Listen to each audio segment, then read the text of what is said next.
Hello, this is Rich Pawson, Business Cycle Analyst, CMT. Today, September 2nd, we learned of the August ISM Manufacturing Index. And what I want to point out on this chart is a 3-year cycle. It's basically saying a bottom every other year, but sometimes it'll go out another year. It's actually about a 2 to 4 year cycle span, meaning I count both the bottom, or I should say the beginning and the ending of a cyclical bottom, and the same for a top. So a little bit different. My cycles can run 1 year longer, in other words, compared to some cyclicalists. I also want to point out a 9-year cycle, and I'm going to explain that in a moment, that does relate to the recessions that we see every decade. So what I want to point out is that basically the 3-year cycle trend is up. It's probably up into next year. And notice today's release of the August numbers sped the PMI, or I should say manufacturing index from ISM, sped it higher. Basically when it's over 50, it suggests a growing economy, and the higher the rating of the index, the faster pace of growth. So the economy is speeding up. It is moving forward. So now let's turn to a indicator that I created from the ISM Manufacturing Index. This is what I call the Economy Trend Indicator, or Eco Trend Indicator, and it's basically a cumulative study. If it's at 50 or higher, so I use a formula a little bit different from other people, at 50 or higher, add it, and if it's under 50, subtract it.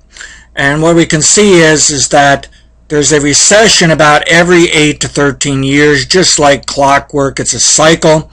And then there's a peak of the economy when it's at its best, again, relative to this indicator.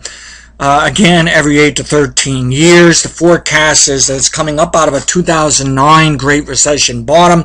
It's trending higher to near the end of this decade. So we still got another 3 to 5 years to go of economic growth. And you can see the trend has been up for economic growth. It goes all the way back to 1950s, believe it or not. And basically it's saying at least this 9-year cycle, which some people may relate to the juggler cycle, but again, I find a little bit different definition and a better definition, which is why I call it the 9-year cycle. But you can see the trend is up. It's working just as we forecast ever since 2009, when I caught the bottom of this indicator within 1 month using cyclical techniques. Now, the cycle trend breaks down into a 7 to 12 year growth trend that I'm showing you now. So the economy grows for 7 to 12 years. Then the economy contracts and goes into a recession for about 1 to 3 years. And we can see from this chart the recessions really have just been corrections, even though on a personal level, an individual level, businesses go out of business, people lose jobs, they lose their homes. It can be very devastating. But according to this chart, we've managed them well, and management is the key. I don't buy into the invisible hand and the just let everything go theory. I do think we should manage our economy up to a certain point. You need to let some things go, some things occur just the way they want to. But I believe in trying to manage the economy up to a certain point. And we can see this has worked for us so far and since the 1930s. When you also include GDP, the bridges from 1930s to 1950s, you see the similarity to this particular indicator. Okay, so the bottom line is 7 to 12 growth trend, expanding economy. Towards the end of this decade, we'll get about a 1 to 3 year contraction or recession trend.